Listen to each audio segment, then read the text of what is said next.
ನಮಸ್ಕಾರ ಸ್ನೇಹಿತರೆ, ನಮ್ಮನೆ ರುಚಿಗೆ ನಿಮಗೆಲ್ಲರಿಗೂ ಸ್ವಾಗತ. ಇವತ್ತು ಹಸಿರು ಟೊಮೆಟೊ ಬಳಸಿ ಚಟ್ನಿ ಮಾಡೋದನ್ನು ತೋರಿಸ್ತಾ ಇದ್ದೀನಿ. ಇದೊಂದು ಚಟ್ನಿ ತಯಾರಿಸಿಟ್ಕೊಂಡ್ರೆ ಸಾಕು, ಎಲ್ಲದ್ರ ಜೊತೆನೂ ತುಂಬ ಚೆನ್ನಾಗಿ ಹೊಂದ್ಕೊಳ್ಳುತ್ತೆ. ತುಂಬ ಒಂದು ಒಳ್ಳೆ ಸೈಡ್ ಡಿಶ್ ರೆಸಿಪಿ ಇದು. ದೋಸೆ ಜೊತೆ, ಇಡ್ಲಿ ಜೊತೆ, ಚಪಾತಿಗೆ, ಅಕ್ಕಿ ರೊಟ್ಟಿ ಜೊತೆ ತಿನ್ನೋಕ್ಕಂತೂ ಇದು ತುಂಬಾ ಚೆನ್ನಾಗಿರುತ್ತೆ.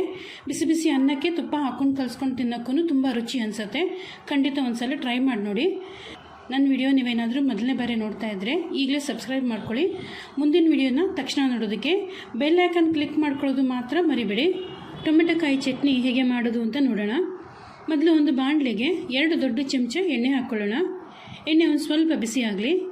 ಎಣ್ಣೆ ಒಂಚೂರು ಬಿಸಿ ಆಗ್ತಾ ಇದ್ದಂಗೆ ಇದಕ್ಕೆ 6ರಿಂದ 8 ಹಸಿರು ಮೆಣಸಿನ್ಕಾಯಿ ಹಾಕ್ಕೋತಾ ಇದ್ದೀನಿ. ಹಸಿರು ಮೆಣಸಿನ್ಕಾಯಿನ ಯಾವತ್ತೂ ಮುರಿದು ಅಥವಾ ಸೀಳ್ಬಿಟ್ಟು ಹಾಕ್ಕೊಳ್ಳಿ. ಇಡಿಯಾಗಿ ಗುಂಡಿಗೆ ಹಾಕ್ಕೊಳ್ಳೋಕೆ ಹೋಗಬೇಡಿ. ಹಸಿರು ಮೆಣಸಿನ್ಕಾಯಿ ಹಾಕಿದ್ಮೇಲೆ ಇದನ್ನು ಒಂದು 2 ನಿಮಿಷ ನೀಟಾಗಿ ಲೋ ಫ್ಲೇಮಲ್ಲಿ ಇಟ್ಕೊಂಡು ಫ್ರೈ ಮಾಡ್ಕೊಳ್ಳೋಣ. ಲೋ ಫ್ಲೇಮಲ್ಲಿ ಒಂದು 2 ನಿಮಿಷ ಚೆನ್ನಾಗಿ ಫ್ರೈ ಮಾಡ್ಕೊಂಡಿದ್ದೀನಿ. ಈಗ ಇದಕ್ಕೆ ಹಚ್ಚಿರುವಂಥ ಟೊಮೆಟೊಕಾಯಿ ಹಾಕ್ಕೊಳ್ಳೋಣ. ನಾನಿಲ್ಲಿ 4ರಿಂದ 5 ಟೊಮೆಟೊಕಾಯಿನ, ಸ್ವಲ್ಪ ಮೀಡಿಯಮ್ ಸೈಜಲ್ಲಿರುವಂಥ ಟೊಮೆಟೊಕಾಯಿನ ತೊಗೊಂಡು ಚೆನ್ನಾಗಿ ತೊಳೆದು ಸ್ವಲ್ಪ ದೊಡ್ಡ ಹೋಳಾಗಿ ಹಚ್ಚಿಟ್ಕೊಂಡಿದ್ದೆ, ಅದನ್ನು ಹಾಕ್ಕೊಂಡಿದ್ದೀನಿ. ತೀರ ಏನು ಸಣ್ಣಕ್ಕೆ ಹಚ್ಚಬೇಕು ಅನ್ನೋದೇನಿಲ್ಲ, ಸ್ವಲ್ಪ ದೊಡ್ಡ ಹೋಳಾಗಿ ಹಚ್ಕೊಂಡ್ರೂ ಆಗುತ್ತೆ. ಟೊಮೆಟೊಕಾಯಿನ ಹಾಕ್ಬಿಟ್ಟು ಇದನ್ನು ಸ್ವಲ್ಪ ಹೊತ್ತು ಚೆನ್ನಾಗಿ ಫ್ರೈ ಮಾಡ್ಕೊಳ್ಳೋಣ. ಟೊಮೆಟೊನ ಚೆನ್ನಾಗಿ ಫ್ರೈ ಮಾಡುವಾಗಲೂ ಸಹ ಫ್ಲೇಮ್ನ ಲೋ ಟು ಮೀಡಿಯಮಲ್ಲೇ ಇಟ್ಕೊಳ್ಳಿ. ಫ್ರೈ ಮಾಡ್ತಾ ಈ ರೀತಿ ಕಲರ್ ಚೇಂಜ್ ಆಗುತ್ತೆ. ಈ ರೀತಿ ಕಲರ್ ಚೇಂಜ್ ಆಗಿ ಹಾಗೆಯೇ ಟೊಮೆಟೊ ಚೆನ್ನಾಗಿ ಬೆಂದು ಸ್ವಲ್ಪ ಸಾಫ್ಟ್ ಆಗೋ ರೀತಿ ನೀಟಾಗಿ ಇದನ್ನು ಫ್ರೈ ಮಾಡ್ಕೋಬೇಕು.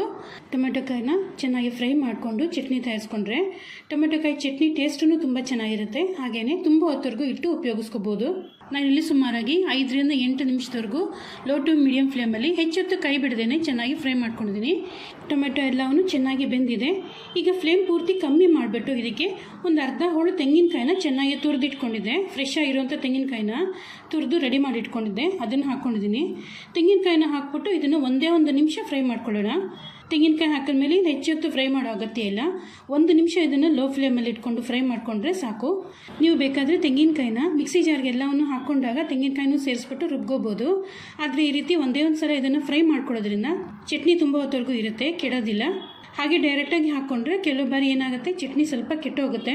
ಅದರಿಂದಾಗಿ ಒಂದೇ 1 ನಿಮಿಷ ಇದನ್ನು ಫ್ರೈ ಮಾಡ್ಕೊಳ್ಳೋದು ಉತ್ತಮ. ನಾನಿಲ್ಲಿ ಮೆಣಸಿನ್ಕಾಯಿ, ಟೊಮೆಟೊ ಮತ್ತು ತೆಂಗಿನಕಾಯಿ ಎಲ್ಲವೂ ಒಂದಾದ್ಮೇಲೆ ಒಂದೇ ಬಾಣಲೆಗೆ ಒಟ್ಟಿಗೆ ಹಾಕ್ಬಿಟ್ಟು ಫ್ರೈ ಮಾಡ್ಕೊಂಡಿದ್ದೀನಿ. ನೀವು ಬೇಕಾದರೆ ಪ್ರತ್ಯೇಕವಾಗೂ ಫ್ರೈ ಮಾಡ್ಕೋಬೋದು. ಸ್ವಲ್ಪ ಇದನ್ನು 1 ನಿಮಿಷ ಫ್ರೈ ಮಾಡ್ಕೊಂಡ್ಮೇಲೆ ಸ್ಟವ್ ಆಫ್ ಮಾಡಿಬಿಡೋಣ. ಎಲ್ಲವೂ ಪೂರ್ತಿಯಾಗಿ ತಣ್ಣಕ್ಕಾಗಿ ಬಿಟ್ಬಿಡೋಣ. ಹುರಿದಿರೋಂಥ ಸಾಮಗ್ರಿ ಎಲ್ಲವೂ ಒಂದು ಸಲ ತಣ್ಣಕ್ಕಾದ್ಮೇಲೆ ಇದನ್ನೊಂದು ಮಿಕ್ಸಿ ಜಾರ್ಗೆ ಬಗ್ಗಿಸ್ಕೊಳ್ಳೋಣ. ಈಗ ಇದಕ್ಕೆ ಅಗತ್ಯ ಇರೋಷ್ಟು ಉಪ್ಪು ಹಾಕ್ಕೊಳ್ಳೋಣ. ಸ್ವಲ್ಪ ಬೆಲ್ಲ ಸೇರಿಸ್ಕೊಳ್ಳೋಣ. ಟೊಮೆಟೊಕಾಯಿನ ಹುಳಿ ಹೊಡೆಯೋದಕ್ಕೋಸ್ಕರ ಸ್ವಲ್ಪ ಬೆಲ್ಲ ಅಗತ್ಯ ಇರುತ್ತೆ. ಹಾಗೆಯೇ 3 ದೊಡ್ಡ ಚಮಚ ಹುರ್ಗಡ್ಲೆ ಹಾಕ್ಕೊಳ್ಳೋಣ. ಹೆಚ್ಚು ಕಮ್ಮಿ ಒಂದು ಚಿಕ್ಕ ಹಿಡಿಯಷ್ಟು ಹಾಕ್ಕೋಬೋದು. 1 ಹಿಡಿಯಷ್ಟು ಕೊತ್ತಂಬರಿ ಸೊಪ್ಪನ್ನು ಚೆನ್ನಾಗಿ ತೊಳೆದಿಟ್ಕೊಂಡಿದ್ದೆ, ಆ ಕೊತ್ತಂಬರಿ ಸೊಪ್ಪನ್ನು ಸಹ ಹಾಕ್ಕೋತಾ ಇದ್ದೀನಿ. ಈಗ ಇದಕ್ಕೆ ಸ್ವಲ್ಪನೇ ನೀರು ಸೇರಿಸ್ಕೊಂಡು ನುಣ್ಣಗೆ ರುಬ್ಕೊಳ್ಳೋಣ.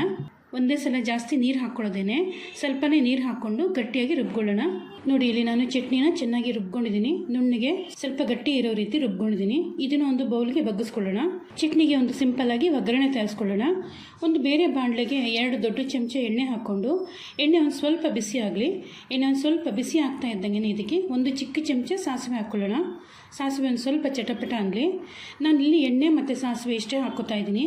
ನೀವು ಬೇಕಾದರೆ ಇದಕ್ಕೆ ಉದ್ದಿನಬೇಳೆ, ಕರಿಬೇವು, ಒಣಮೆಣಸಿನ್ಕಾಯಿ ಈ ರೀತಿ ಎಲ್ಲವನ್ನು ಹಾಕ್ಬಿಟ್ಟು ಒಗ್ಗರಣೆ ತಯಾರಿಸಿ ಸೇರಿಸ್ಕೋಬೋದು.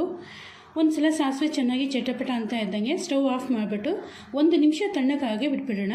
ಇದೊಂದು ಸ್ವಲ್ಪ ತಣ್ಣಕ್ಕಾದ್ಮೇಲೆ ಚಟ್ನಿಗೆ ಹಾಕ್ಕೊಳ್ಳೋಣ. ಒಗ್ಗರಣೆ 1 ನಿಮಿಷ ತಣ್ಣಕ್ಕಾದ್ಮೇಲೆ ತಯಾರಿಸಿರುವಂಥ ಚಟ್ನಿಗೆ ಒಗ್ಗರಣೆನ ಹಾಕ್ಕೊಂಡು ಕಲಿಸ್ಕೊಳ್ಳೋಣ. ಒಂದು ಸಲ ಒಗ್ಗರಣೆ ಮತ್ತು ಚಟ್ನಿ ಎರಡೂ ಚೆನ್ನಾಗಿ ಕಲಿಸ್ಕೊಂಡ್ರೆ ರುಚಿಯಾಗಿರೋಂಥ ಟೊಮೆಟೊಕಾಯಿ ಚಟ್ನಿ ತಯಾರಾಗಿರುತ್ತೆ. ಇದನ್ನು ನಾನು ತೋರಿಸಿರೋ ರೀತಿಯೇ ಟ್ರೈ ಮಾಡಿ ನೋಡಿ, ತುಂಬ ಚೆನ್ನಾಗಿರುತ್ತೆ. ಇದನ್ನು ಬಿಸಿ ಬಿಸಿ ಚಪಾತಿ ಜೊತೆನೂ ತಿನ್ಬೋದು, ಇಡ್ಲಿ ದೋಸೆ ಜೊತೆನೂ ತಿನ್ಬೋದು. ನಾನಿವತ್ತು ಇದನ್ನು ಅಕ್ಕಿ ರೊಟ್ಟಿ ಜೊತೆ ಮಾಡಿದ್ದೆ. ಅಕ್ಕಿ ರೊಟ್ಟಿಗೆ ತುಂಬ ಒಳ್ಳೆ ಕಾಂಬಿನೇಷನ್ ಆಗುತ್ತೆ. ಇದು ಬಿಸಿ ಅನ್ನಕ್ಕೂ ಚೆನ್ನಾಗಿರುತ್ತೆ. ಹಾಗೆಯೇ ನೀವೇನು ತಯಾರಿಸೋದಕ್ಕೆ ಇಷ್ಟ ಇಲ್ಲ ಅಂದರೆ ರಾಗಿ ಮುದ್ದೆ ಜೊತೆ ಸಹ ಇದನ್ನು ತಿನ್ಬೋದು, ಚೆನ್ನಾಗಿರುತ್ತೆ. ಯಾವಾಗಲಾದ್ರೂ ಬರೀ ಅನ್ನ ಸಾರು ಮಾಡಿದಾಗ ಸೈಡಲ್ಲಿ ನೆಂಚ್ಕೊಳಕ್ಕೆ ಸಹ ಈ ಚಟ್ನಿನ ತಯಾರಿಸ್ಕೋಬೋದು. ಈ ಚಟ್ನಿನ ಅನ್ನ ಸಾರು ಜೊತೆ ನೆಂಚ್ಕೊಂಡು ತಿನ್ನೋಕ್ಕೂ ಚೆನ್ನಾಗಿ ಅನಿಸುತ್ತೆ. ನೋಡಿ, ಇವಾಗ ರುಚಿಯಾಗಿರುವಂಥ ಟೊಮೆಟೊಕಾಯಿ ಚಟ್ನಿ ತಯಾರಾಗಿದೆ. ಖಂಡಿತ ಒಂದ್ಸಲ ಟ್ರೈ ಮಾಡಿ ನೋಡಿ. ನಿಮ್ಮ ಮನೆಯಲ್ಲೂ ಖಂಡಿತ ಇದನ್ನು ಎಲ್ಲರೂ ಇಷ್ಟಪಡ್ತಾರೆ ಅಂತ ಅಂದ್ಕೊಂಡಿದ್ದೀನಿ. ನಾನು ಈಗಾಗಲೇ ಸಾಕಷ್ಟು ರೀತಿ ದೋಸೆ ಮತ್ತು ಇಡ್ಲಿ ತಯಾರಿಸೋದನ್ನು ತೋರಿಸಿದ್ದೀನಿ. ಅದ್ರ ಜೊತೆಗೇನೆ ಆಲೂಗಡ್ಡೆ ಚಪಾತಿ ಮತ್ತು ಸಿಹಿ ಗೆಣಸಿನ ಚಪಾತಿ ರೆಸಿಪಿನೂ ತೋರಿಸಿದ್ದೀನಿ. ಆ ರೆಸಿಪಿಗಳ ಪ್ಲೇಲಿಸ್ಟು ವಿಡಿಯೋ ಕೊನೆಯಲ್ಲಿ ಹಾಕಿರ್ತೀನಿ. ನಿಮ್ಗೆ ಇಷ್ಟವಾದದ್ದನ್ನು ನೋಡಿ ಟ್ರೈ ಮಾಡಿ. ಹೇಗನ್ನಿಸ್ತು ಅಂತ ನನಗೆ ಹೇಳೋದನ್ನು ಮಾತ್ರ ಮರಿಬೇಡಿ. ನನ್ನ ವಿಡಿಯೋ ನಿಮಗೆ ಇಷ್ಟ ಆಗಿದ್ದರೆ ಲೈಕ್ ಮಾಡಿ, ನಿಮ್ಮ ಫ್ರೆಂಡ್ಸ್ಗೆ ರಿಲೇಟಿವ್ಸ್ಗೆ ನನ್ನ ವಿಡಿಯೋನ ಶೇರ್ ಮಾಡಿ. ನನ್ನ ಚಾನಲ್ಗೆ ಇನ್ನೂ ಸಬ್ಸ್ಕ್ರೈಬ್ ಮಾಡ್ಕೊಂಡಿಲ್ಲ ಅಂದರೆ ಈಗಲೇ ಸಬ್ಸ್ಕ್ರೈಬ್ ಮಾಡ್ಕೊಳ್ಳಿ. ಮುಂದಿನ ವಿಡಿಯೋಯಲ್ಲಿ ಭೇಟಿಯಾಗೋಣ. ನಮಸ್ಕಾರ.